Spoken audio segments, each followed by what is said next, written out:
This clip is brought to you by SaveWithConrad.com.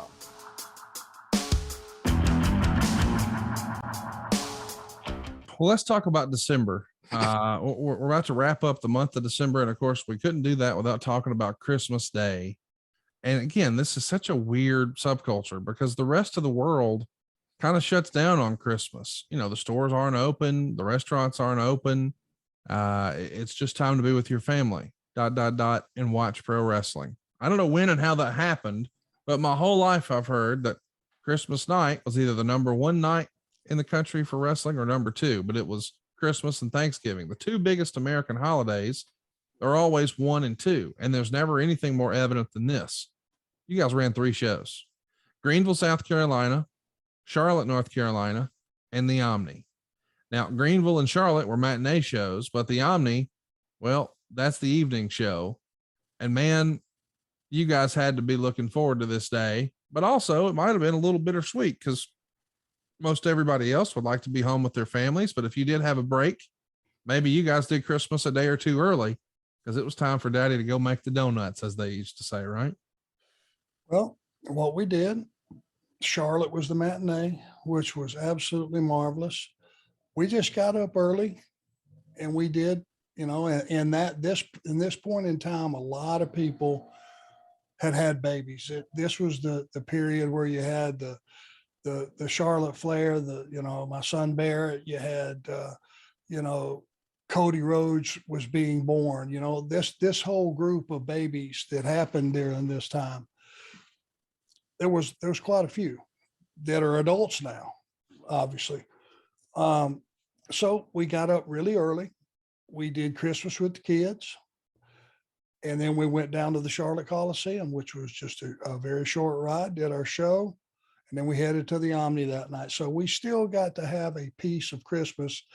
And those 2 shows, let me tell you, you wanted to be on Charlotte and you wanted to be on the Omni that night because that paid for Christmas. Yeah. And was getting pretty close to paying for your January quarterly. So that was a nice chunk of change that day. You wanted to work those days. Richmond, Virginia is a matinee show on the 26th. Detroit is going to get a show on the 26th, and so is Philadelphia. I guess everybody's got to get out there and spend that Christmas money. On the 27th, we're doing a TV taping here in Charleston, West Virginia. We're going to see Arn and Tully with JJ by their side take on Kendall Windham and Larry Stevens. After the match, Tony's going to conduct a ringside interview with JJ, Arn, and Tully, and they're going to brag about having all the gold, but the other teams are still just contenders. We'll be doing St. Louis for TV. It's a matinee show on the 28th. Here, we're going to see David Crockett conducting an interview with Hayes, Garvin, and Precious about Hayes trying to chase the NWA World Champion Ric Flair. Of course, Arn and Tully are in the sights as well. But then there's another little angle here where we see Lex Luger beat Keith Steinborn with the torture rack in just a couple of minutes. But afterwards, Luger's got some pretty strong words about Arn Anderson and being part of the Bunkhouse Stampede finals. So everybody's looking for you guys, man. Everybody's gunning for you. But you finally get a little in-ring action on this TV taping with Ronnie Garvin. And Ron wins by DQ after 16 minutes. Tully's going to jump in and attack Garvin. And that's pretty rare in this era to have a 16-minute TV match. But you guys got it. I guess that wasn't uncommon on a live event, but for TV, that's a pretty big deal. It is. That's quality TV time. It's a quality opponent, and you could do a lot of convincing when you got Ronnie Garvin out there for 16 minutes because he was very convincing. The dark match at that show is Michael Hayes and Jimmy Garvin beating Arn and Tully by DQ. And then Dr. Death is going to win another one of those Bunkhouse Stampedes. You'll wrap up the year in Savannah, Georgia on the 29th, Albuquerque, New Mexico on the same day, Johnson City, Tennessee on the 30th, and Chicago, Illinois on the 30th. What a loaded year. And it feels like after you're running all of these shows and you're running so hard, so heavy, you got to assume, man, I'm fixing to make the biggest paydays of my life. And as we know, it doesn't actually happen like that. In 1988, which is right around the corner, is going to wind up being your last set of matches with Jim Crockett Promotions. Would you have ever imagined as you end 1987, I'm wrapping up? It feels like you're on top. It feels like you're at the very peak. It doesn't feel like, well, I don't know how much longer this is going to last. Well, I would have to go back and look, because that week from Christmas until New Year's notoriously is one of your bigger weeks in the business because the kids are out of school.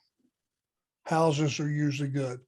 I'd have to look at those paydays to see if the warning light was flashing yet, but I know this, they were using us to patch every possible hole that there was, to beef up every house show. It's like they don't need you till we need you Yeah.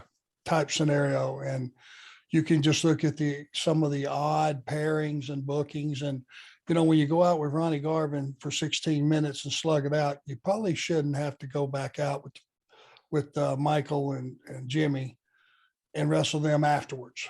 Yeah. It's pretty anticlimactic for that. And you hurt the live event. After a period of time, you see that happen a couple times. You go back and think, well, I thought that match with Arn and Ronnie was something special, but shit, they're back out there at it again. It must not have been that special. You know what I mean? Yeah. So, I think in the long run, when you do that to towns, you do them a disservice. You're not giving them more, you're kind of giving them less. Hey, it's Conrad Thompson. Thanks for checking out the podcast here on YouTube. Be sure to hit the subscribe button and the notifications bell so you get a notice anytime we upload some new content. And go save yourself some money right now. If you're in a 30-year loan or you have credit card debt, it's not a matter of if I can save you money. It's a matter of how much. Find out right now for free at SaveWithConrad.com.